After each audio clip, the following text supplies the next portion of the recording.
Selamat malam, Shalom Ibu Eli, Shalom Pak Fran, Shalom buat semua jemaat yang ada di ibadah Zoom saat ini.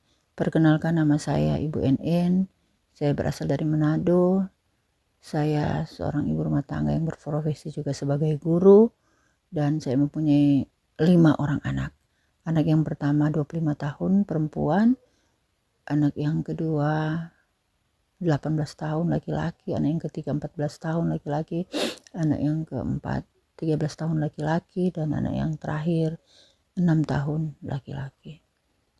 Dan rumah tangga saya sudah berjalan 26 tahun.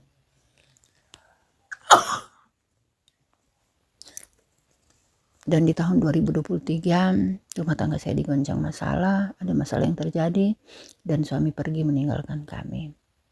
Saat itu saya kecewa, saya sedih, karena semua orang tahu bahwa rumah tangga kami, keluarga kami adalah keluarga yang harmonis.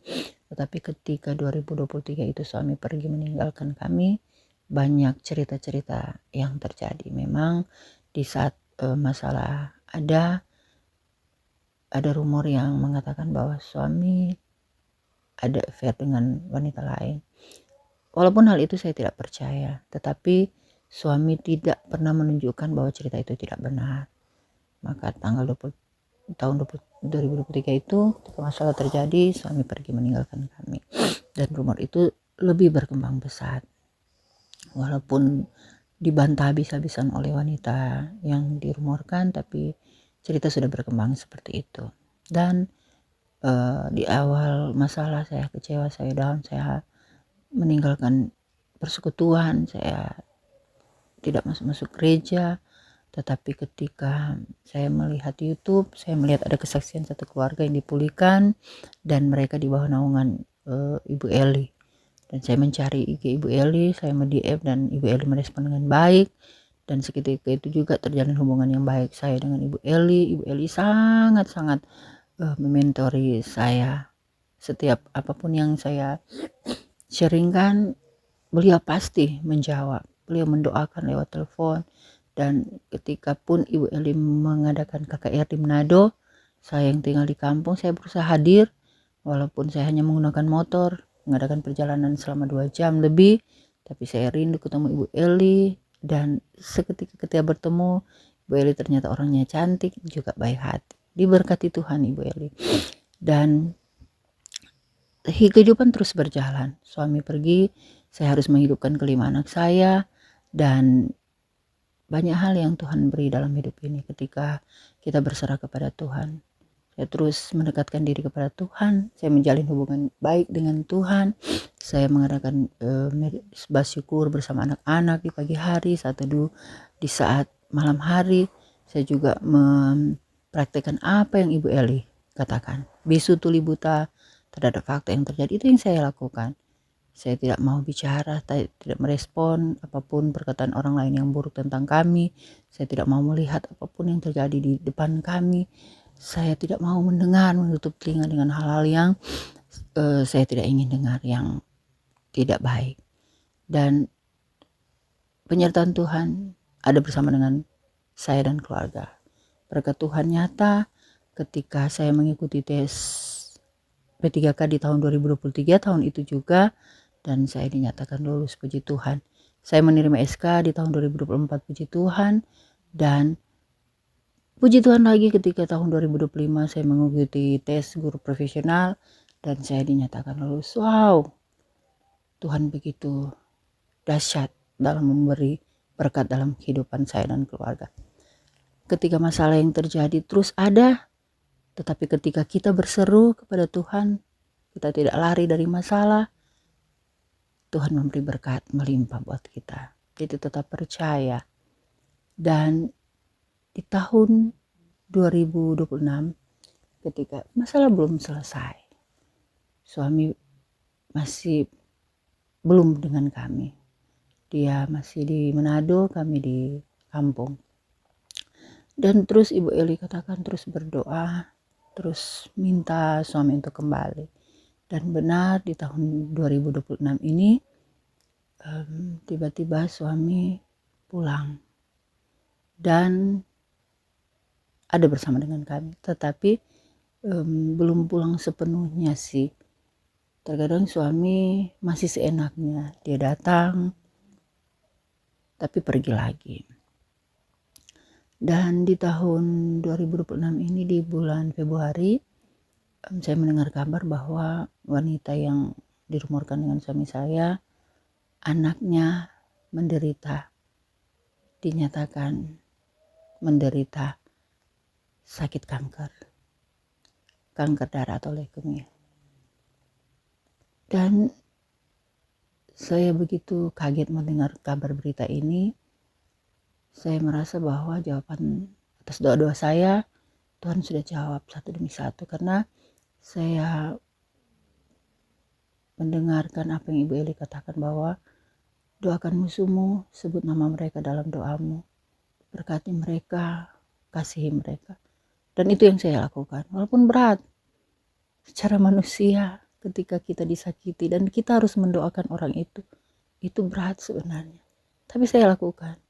Dan saya mendapatkan ketenangan, kedamaian ketika berdoa. Dan Tuhan menyatakan bahwa memang benar apa yang kita tabur itu yang kita tuai. Kalau kita menabur hal yang tidak baik, maka kita akan menuai hal yang tidak baik. Ketika kita menabur hal yang baik, maka kita akan menabur hal yang baik juga. Dan juga ketika di tahun 2026 ini, saya melihat ada perubahan yang baik dari suami saya. Karena saya percaya apa yang Ibu Eli katakan, dan semua itu dari firman Tuhan, bahwa untuk mengubahkan orang lain itu bukan tugas kita. Tugas kita itu minta Tuhan untuk mengubahkan diri kita dulu. Itu yang saya praktekkan. Saya minta Tuhan ubahkan saya. Mungkin awalnya saya ada hal-hal yang tidak baik yang saya lakukan lewat perkataan perbuatan, saya minta Tuhan ubahkan.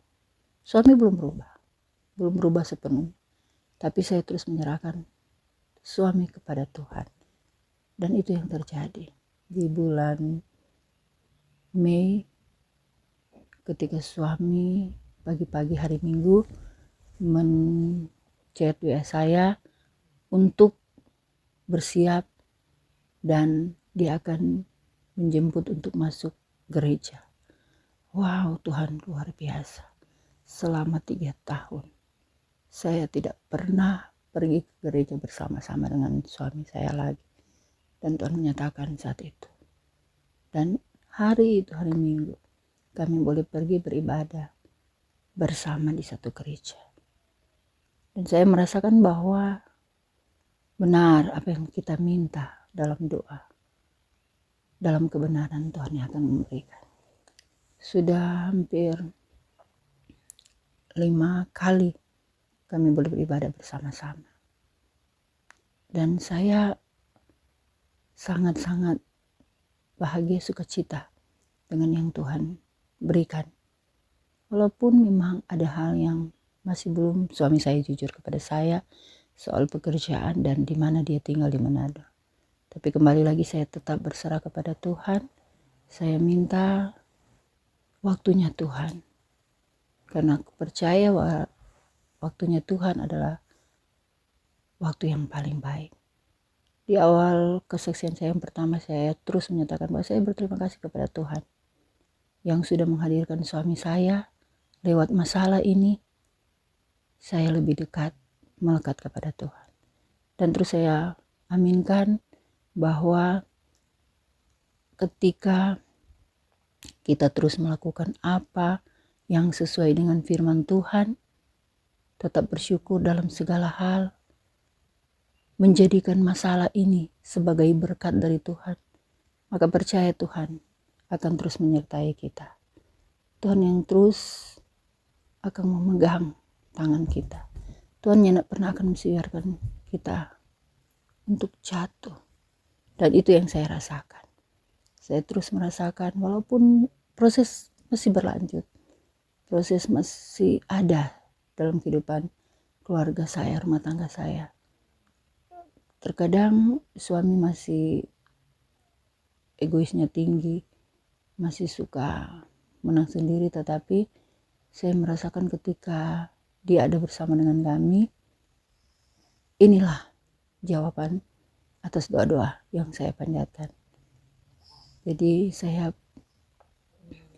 mengatakan kepada kita semua yang ada di sini, terus pegang janji Tuhan. Terus pegang janji Tuhan, karena janji Tuhan iya dan amin. Demikian kesaksian saya. Terima kasih.